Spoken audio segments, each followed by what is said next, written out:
Добрый вечер. Вы смотрите программу «Территория права» и я, Елизавета Чистоедова.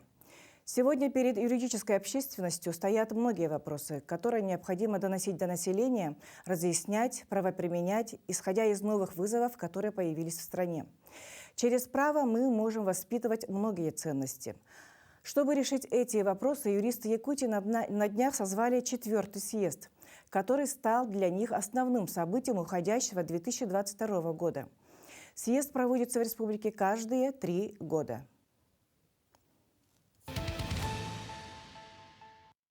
21 и 22 декабря в Якутске прошел 4-й съезд юристов республики, собравший десятки экспертов по многим правовым сферам. Съезд был приурочен к столетию образования ЕССР и 40-летию высшего юридического образования в Якутии. В своем приветственном слове к участникам мероприятия глава Якутии Айсен Николаев сообщил, что 9 ноября президент России Владимир Путин подписал указ об утверждении основ государственной политики по сохранению и укреплению традиционных российских духовно-нравственных ценностей. Поэтому одной из основных задач съезда являлась консолидация деятельности юристов на эффективное решение задач по сохранению и укреплению традиционных духовно-нравственных ценностей, сказал Айсен Сергеевич. Он задаст ориентиры для дальнейшей профессиональной деятельности юристов, будь то нормотворчество, правоохранительная, судебная работа или частная практика. Среди почетных гостей мероприятия были заслуженные юристы России Александр Кимкимен и Дмитрий Миронов. Свои поздравления в связи с открытием съезда направили председатель Ассоциации юристов России Сергей Степашин и заместитель руководителя Федеральной антимонопольной службы Сергей Пузыревский. Только на одном пленарном заседании присутствовало около 200 участников. Итак, сегодня у нас в студии заслуженный юрист республики, руководитель департамента по государственно-правовым вопросам администрации главы республики и правительства республики Ольга Валерьевна Романова. Здравствуйте, Ольга Валерьевна. Здравствуйте. Ольга Валерьевна, вы являетесь модератором пленарного заседания 4-го съезда юристов республики, где присутствовало, вот как сказано в нашем сюжете, около 200 человек. Это достаточно большое количество, да? И вообще вот первый съезд был у вас посвящен по вопросам повышения социальной ответственности юриста, второй — повышению качества юридического образования, третий — развитию отрасли в условиях цифровизации, а 4-й съезд рассмотрел достаточно серьезные вопросы. Как вообще прошел съезд и чем он отличался от предыдущих? Да, спасибо за вопросы. Съезд 4-й прошел с большим вниманием юридической общественности и прибыло для участия на площадках съезда, как вы сказали, более 200 участников, но мы постарались обеспечить всем желающим еще и ВКС включение, да, в режиме видеоконференц-связи, а также была трансляция на YouTube. То есть тот, кто не смог приехать, это, конечно же, наши районы, возможно, это наши ветераны, все могли отслеживать темы, обсуждения тем вот уже в режиме, значит, удаленном. И, как вы правильно заметили, вот традиция съездов в Якутии выдерживается.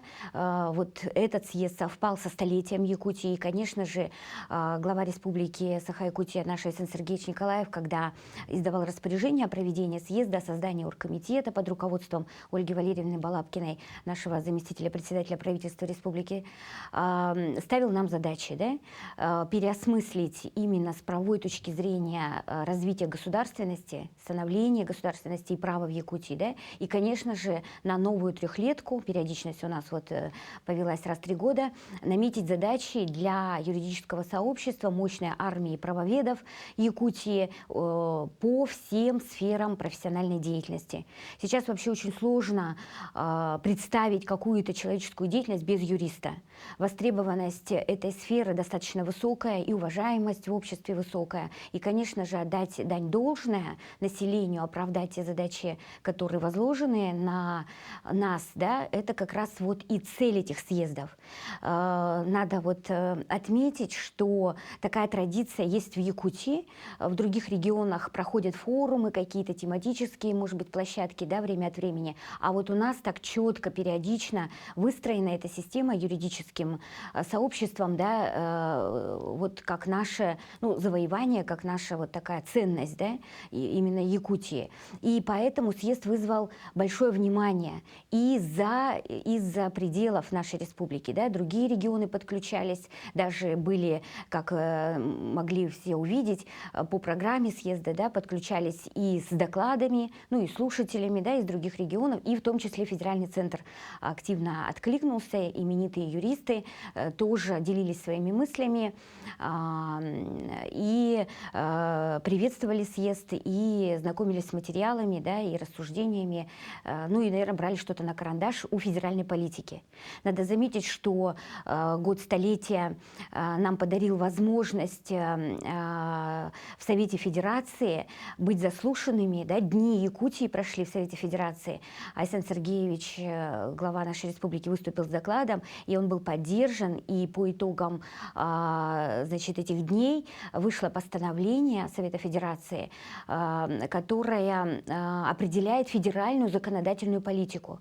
Наш регион непростой, мы это прекрасно понимаем, особенностей у нас очень много, и, кстати, законодательство республики тоже очень отличается от законодательства других регионов, да, у нас очень много интересных правовых решений, правовых актов для того, чтобы регулировать вот эти особенности, чтобы сделать здесь жизнь комфортной, качественной для наших якутян. И стоит еще отметить вот в год столетия, что Конституция Республики Саха-Якутия, наш основной закон, был принят даже с опережением федеральной Конституции, да, Конституции уже новой России, России как Российской Федерации, да, вот в 92 году. И, соответственно, мы вот горды, что у нас такой инициативный подход, вот мы можем мыслить так инициативно, активно, да, взвешивая все вопросы, которые нужны здесь и сейчас в регионе, и вот регулировать вовремя те правоотношения, которые нужны для развития нашего региона. И вот этим съезд отличался. Новизна этого съезда от ранее прошедших – это как раз глубокое осмысление духовно-нравственных ценностей, то, на чем строится единение нашей страны в целом, да, и республики многонациональной, ее силы, нашей силы, да, вот в возрождении всего самобытного, того, что создавало из поколения в поколение, создавалось, да, что нам позволяет жить и развиваться, и чтобы это все стало основой для дальнейшего развития государственности и права Якутии. Ну, наверное, и в целом страны вот мы как-то вот вписались в лейтмотив общий федеральный, потому что буквально накануне съезда президент страны Владимир Владимирович Путин наш, он как раз, да, принял указ, именно утверждающий политику, основы государственной политики, направленной на духовно-нравственное возрождение, да, на духовно-нравственные ценности как основы государственности Российской Федерации. Вот. Ну и в послании главы республики, вот озвученным, тоже получается в канун съезда 19 декабря Айсан Сергеевич огласил послание Государственному собранию Илтумен, в котором тоже прозвучали четкие посылы выстраивания политики, основанной на культуре, основанной на традициях, ценностях наших, сплотиться, возродить и развиваться. Да? И поставил задачи для всех и правоприменителей, да, и законодателей проанализировать, спланировать работу именно исходя из этого. Вернуться к истокам, значит, и все самое ценное воспроизвести и усилить. Да, чем мы займемся по итогам съезда. Сейчас будут подготовлены рекомендации по итогу. Еще были вот дискуссионные то есть площадки. Сейчас перед нашими законодателями и правоприменителями стоит задача Переосмыслить, перестраивания перетрансформировать. своего законодательства, Совершенно верно. нормативно-правовых актов. Да? Совершенно верно. А для чего вот это все делается? Да, это делается для того, чтобы вернувшись к ценностям нашим, да, наработанных веками, да, быть более сильными, быть более уверенными. И мы видим в экономической политике с учетом санкций, да, и, кстати, у нас была и площадка такая, антимонопольное законодательство, да, конкуренция в условиях санкций. Мы должны найти тот путь развития, да, который нам необходим, который учитывает, ну, опять-таки, нашу специфику, да, ведь мы же не можем брать какие-то модели, которые, может быть, были когда-то трендами нашими, да, но, к сожалению, не учитывая специфику, не привели нас к успеху, да. Ну, а сейчас тем более, когда мы в условиях новых вызовов, серьезных вызовов, когда полностью мир перестраивается и страна перестраивается, здесь нам в Якутии сам Бог велел, что называется, да, все это учесть, вспомнить и принять, да, в качестве норм права, да, правил местных, региональных, да. Поэтому мы говорили и с муниципальными юристами, мы говорили и с другими сферами, да, с той же самой правоохраной, да. Тоже информационное пространство, да, тоже нуждается в перезагрузке. Видите, свобода слова, свобода на информацию, да, привела к тому, что иной раз мы неправильно сориентированы друг другом, да? Кто-то где-то чего-то сказал, неправильно интерпретировал, а то и даже, может быть, в угоду каких-то своих личных интересов, да, и, значит, уже злоупотребил правом, да, и мы говорили на разных площадках съезда, уже отраслевых, да, говорили именно и об этом, да, о фейках, да, как с ними бороться, как правильно ориентировать население с помощью норм права и правоприменительной деятельности, да, чтобы мы друг другу не вредили, а чтобы мы друг другу помогали, чтобы мы друг друга правильно ориентировали, да, и достигали все вместе положительного эффекта, да, то есть комфортной жизни. Ну, то есть для этого какое-то решение было принято, да, на съезде, вкратце можете? Совершенно верно. Вот само пленарное заседание было посвящено духовно-нравственным ценностям как основа развития государственности и права Якутии. Так была заявлена тема пленарного. И оттуда пошли разветвления уже по практической деятельности. 11 площадок второй половины дня съезда, первого дня съезда были посвящены как раз отраслевым направлениям, по итогам которых готовятся рекомендации для нас, для всех, как мы будем двигаться и как мы спланируем свою общую деятельность, да, на трехлетие, да, до следующего съезда. И это разные самые площадки. Это и дискуссионные площадки, это и дебаты, это и стратегические сессии, где мы искали модели праворазвития муниципального права, да, регионального права, именно системы, именно правовых систем. И вот обсуждали вопросы, которые значит, по практической деятельности объединили тех или иных юристов по направлениям. Ну, например, арктическое право, антимонопольное право, как я сказала, это важнейшие сферы, да, экономики, социального благополучия. Да. Это, вот как я сказала, законодательство, связанное со средствами массовой информации, да, с правом на информацию. Это, значит, площадки, общие площадки по перезагрузке профессии юриста, какая она должна быть сейчас с учетом вызовов времени, как мы быстро должны успевать ориентировать население. Вот если первый съезд, как вы правильно заметили, был посвящен социальной ответственности юриста, то есть мы говорили, как развивать правовую культуру, как правовые знания нести в общество. Это же наша задача.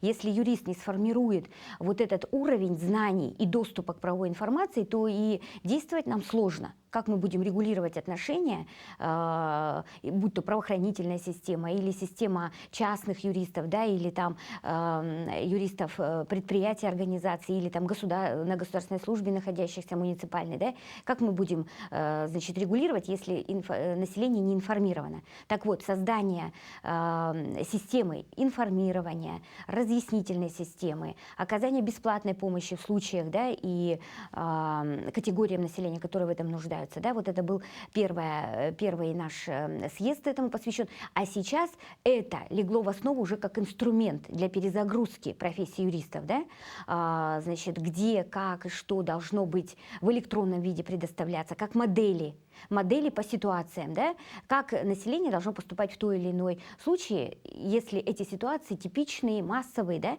но в праве не бывает вот каких-то рамок, да, всегда ситуация индивидуальная, да, и поэтому, конечно же, вот это вот социо или человекоориентированность нашей профессии, вот какие накладывает новые к нам, к юристам республики в частности, новые требования профессиональные, да, чему мы должны еще обучиться. И вот интересно, на этом съезде была секция или трек наш, или направление «Право и смежные науки». Мы вернулись к тому, возвращаемся к тому, что юрист — это многофункциональный специалист. Это и психология, и антропология, да, и статистика, и социология, да, ну, и экономика тоже, да, то есть юрист, чтобы решить ту или иную ситуацию, взвесить ее, да, и, значит, отрегулировать в интересах человека, он должен вот обладать тоже разной информацией, знаниями, и на основе права, своего инструмента, да, решить вопрос общества, да, запрос общества. Вот этому было посвящено. Итоговый документ — это рекомендации и план. Рекомендации будут направлены главе Республики Саха-Якутия, и план мы сделаем межотраслевой, ну, как мы умеем это делать. Где будут указаны сроки, там, когда это все воплотится в жизнь, да? Совершенно верно, да, мы видим это. То есть на пятом уже съезде вы должны какие-то итоги подвести, да, уже посмотреть плюсы, минусы, да, где правы, где ошиблись. Совершенно верно, да. И сообществом таким, как бы анализ сделать это здорово со всех сторон. Да, вот как-то так хочется комплексно. Ольга Валерьевна, вот как вы сказали, глава республики Айсан Николаев в своем послании уходящего года отметил, что Татарстан вслед за еще 3 национальными республиками, Якутией, там, Адыгея и Башкортостан, да, по-моему, Башкирия, собираются воспользоваться правом на учреждение Конституционной палаты, который заменит упраздненный у нас в республике Конституционный суд. Для чего вот это делается?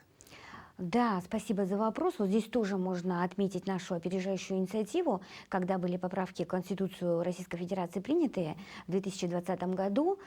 У нас Конституционный суд Российской Федерации взял под свою юрисдикцию рассмотрение споров, да, связанных в том числе и с конституциями, уставами субъектов. Да? И, конечно же, вот конституционные суды, уставные суды в регионах, да, были упразднены вот до 1 января 2023 года. Значит, во всех субъектах оставшиеся, значит, такие органы, значит, проходят вот процедуру ликвидации. Но, безусловно, у субъектов есть основные акты, это в национальных республиках, это вот Конституции, и, конечно же, конституционное единство, да, и конституционные начала в законодательстве субъекта, региона, вот в частности в нашей республике, должны анализироваться, да? И федеральное законодательство предоставило возможность, это право для субъектов вот создания таких конституционных советов, или как вот в некоторых субъектах идет название Конституционная палата, ну тут разные могут быть названия, опять-таки в зависимости от традиций региона, да, как называются подобные органы коллегиальные. Вот. И мы первые, совершенно верно вы заметили, мы первые создали такой Конституционный совет Республики Саха-Якутия. Он при парламенте, это при законодательных органах, значит, он носит характер, вот как я уже сказала, деятельности, связанной с анализом конституционной законности, единства. Ежегодно Конституционный совет предоставляет доклад о состоянии конституционной законности, да, тоже анализирует и делает посылы, что еще необходимо в развитии тех ценностей. Опять мы говорим о слове «ценность», да, потому что конституционные начала, наши права наших якутян, в частности, да, человека и гражданина, записанные в Конституции Республики, основном законе Республики Саха-Якутия, это ценности наши. Мы должны их развивать и должны их, собственно, подпитывать исполнением, чтобы эти ценности исполнялись, чтобы права были защищены и гарантированы, свободы предоставлены все, да. И вот все законодательство, это и законы Республики Саха-Якутия, и акты главы Республики Саха-Якутия, и акты правительства Республики Саха-Якутия, и муниципальные акты, и акты министерств, ведомств, они все должны быть в единстве и, конечно же, вовремя и качественно, да, развивать Конституцию. Вот этим занимается созданный у нас первым в Российской Федерации наш Конституционный совет. Да, по этому пути уже пошли регионы Российской Федерации, в национальных республиках создаются. Республика Татарстан заслушивала наш опыт. Вот у нас уже 2 года, 2-й год действует наш Конституционный совет. Уже знакомилась с опытом деятельности нашего совета, запрашивала нашу практику. Да, обменивалась и готовят свой проект. И мы смотрим, как будут развиваться события. Потому что сами по себе эти акты в регионах, они тоже, как я уже сказала, являются ценностью. Конечно. Знать и реализовать их задача населения и органов власти, да? Ну и юристов в том числе, вот для того, чтобы эта Конституция работала. Ольга Валерьевна, это вот сегодняшняя наша передача, последняя в уходящем году, поэтому что бы вы хотели пожелать нашим телезрителям? Ну, передача у нас специализированная, посвящена праву. Я хочу, чтобы эта передача оставалась, она очень нужна. И здорово, Спасибо. что она возродилась. Спасибо вам огромное, Елизавета. Хотелось бы пожелать, чтобы у нас была вера в силу права, в силу государства, чтобы мы были едины, да, сплоченны, как мы умеем, на наших традициях. Посмотрите, как много нам удалось возродить и на новый уровень поставить. И наше Аланхо, да, нематериальное наследие, да, даже всемирного уровня, да, ЮНЕСКО признала. Посмотрите, как у нас развивается культура, театр, кино, и именно наши, значит, наши Якутии, да, как у нас, значит, пользуются популярностью, да, различные искусства художественные ремесла, да, и они все нас подпитывают, все нам дают основу для развития, для, ну, вообще вот жизни, да, плодотворной. И, конечно, если мы приложим труд, да, следующий год у нас год труда объявлен нашим главой Илдарханом Айсеном Сергеевичем Николаевым, как никогда, если это все вот объединить, да, эти все ценности плюс труд, то мы многого можем достигнуть, да, и мы должны этого достигнуть. На развитие все направлено. И те вызовы, в которых оказалась наша страна, республика, мы должны использовать себе во благо. Да, санкции, но при этом у нас такие ресурсы мощные, да, возродить все свое производство, да, не питаться за счет того, что там где-то чего-то сделано, да, непонятно как и подходит ли оно нам, да, по сложившимся опять-таки привычкам, да, и питания, и, значит, пользования какими-то, да, значит, материальными благами, созданными где-то, вот, а создавать свое.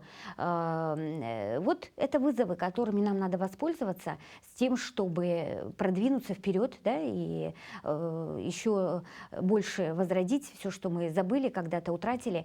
Это хорошие возможности. Вот говорят, у китайцев опять, да, в их мудрости есть иероглиф, который обозначает кризис.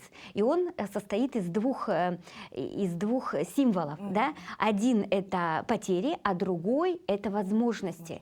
Поэтому вот как философия нам дает понять, да, что любая трудность – это возможность преодоления, а преодоление – это что? Это сплочение на основе своей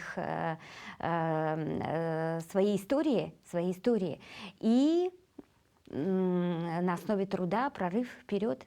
Все в наших руках, то есть веры в себя, веры в право. Ну, раз сегодня тема посвящена юристам, у нас законодательство к этому создает все предпосылки, чтобы здесь мы возрождались, мы жили комфортно. У нас уникальное законодательство, которого нет нигде. У нас есть инструмент. Вот этот инструмент сделать рабочим – это наша задача.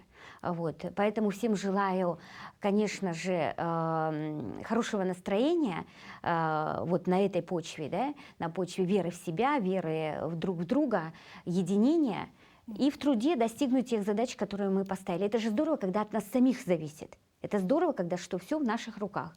Вот. Ну и не секрет, как бы вы будете отдыхать в Новом году или будете работать? Да, конечно, праздничные дни, и все стараются отдыхать в кругу семьи, какие-то свои увлечения вспомнить, да, позаниматься для души в кругу близких, значит. И мы также будем, конечно же, да, и я в том числе, спасибо вам за вопрос, но много планов и по работе, если честно говорить. Вот эта вот служба, государственная служба и работа юриста, она вот, знаете, 24/7. Она видите, мы говорим право творчества, норма творчества, да, а все, что связано с творчеством, это все через себя ты пропускаешь, да, и в этом и сложность профессии, и плюсы профессии, вот, поэтому, конечно же, возникающие вопросы, вот и в праздничные дни какие там возникают у нас, да, мы приходим, решаем, то есть мы не отрываемся от рабочего ритма, да, или от возникающих проблем, безусловно, наготове решать их, да, и занимаясь своими какими-то, переключаясь на вот эти праздничные дни, конечно же, все равно думаешь, да, о том, как год начать, да. Вот сейчас у нас рекомендации съезда, мы хотим вот за эти дни спокойное, скажем, от текущей работы время, да, еще раз переосмыслить, да, и вот в первые январские дни уже выдать результат по рекомендациям, да, которые мы вот в ближайшие То дни... есть все равно будете работать? Ну, во-первых, мозг загружается этими вопросами, да, и он все равно работает, хочешь ты или нет, да, вот, поэтому, да, мы будем совмещать, как это всегда и было, да, и отдых, и работу, или даже не столько работу, а рабочие процессы, да, вот, а если будет необходимость, то, конечно, готова. И юридическая профессия, она так же, как и врача профессия, да, она связана с ситуациями, да, будут ситуации, значит, выходим, решаем, да, вот, где бы ни был этот юрист, да, в какой бы отрасли ни был, и в том числе вот на государственной службе, а на государственной службе тем более. Вот так. Спасибо, Ольга Валерьевна, что нашли время для нас. И желаю вам и нашим телезрителям, чтобы будущий год, 2023, как вы сказали, я повторюсь, год труда был лучше, чем уходящий. И хочу еще раз сказать, чтобы все правовые вопросы решались в срок, и справедливость, чтобы восторжествовала, потому что каждый имеет право на любовь, счастье и жизнь. Берегите себя, всего хорошего. Встретимся в следующем, в 2023 году. До свидания.